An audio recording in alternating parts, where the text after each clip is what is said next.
be your man for be a one ewo eye Bukom obenya nsu papa na wanom ntino ekuwa wo fra won say Relief and Aid International wati metwa homam ya wode eye nsu papa ya yebunum yibi makoma miensa mechanized borehole wode won safo ahye mpanifo mo Bukom nsese wonhwe na omanfo eben honom no wo mu fanyade.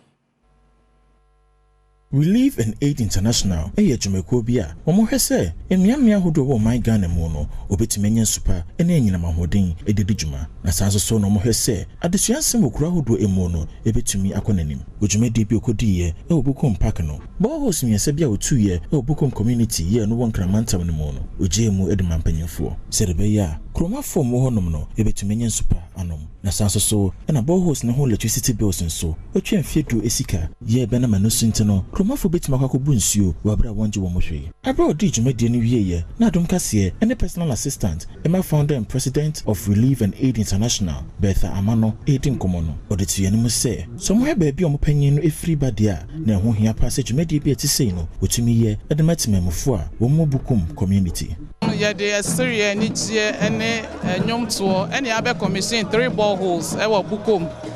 ga machine ha say Madam Peggy our Relief Foundation Relief and Aid Foundation nano for the next 10 years in Syria omenya free and our sense street lights and so around at least omo closer to the boreholes no so ebenya free lights and so on in the night scramble to use the boreholes all man is speech no ka say eya naga na fo obi ya de chen a yentimi hwe so ye but Australian say yemfa inidie emfa protect boreholes no na wadwumadi abodi yi na se no Accra Mayor Elizabeth Saki ekopia ase na o kire se na ni aso Relief and Aid International wo modwumadi a wo madi no na nam boreholes yo matu de makromafo ni ntino enya de da se kromafo no ho be kire wo mo e wonsuo ho ebio na ye hwe boreholes na e de relief Kasee be back krom ha because most of the times you who say in so near na women so